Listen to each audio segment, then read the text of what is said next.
Guys, yung kaibigan kong B-boy nasa hospital. Kasi naglalaro siya ng hide and seek. Kaso nga lang, yung nasa baba, yung nasa taas, hindi na bumaba.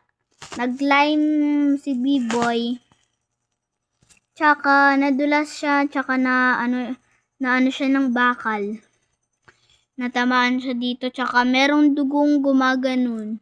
Tsaka meron ding butas dito na onte. Ganito lang.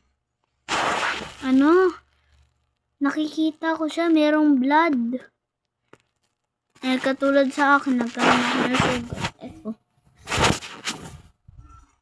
Ito. Wait lang, pakita ko sa'yo. Hindi kasi nakikita kasi madilim. Kaya, eto. No kidding talaga, guys.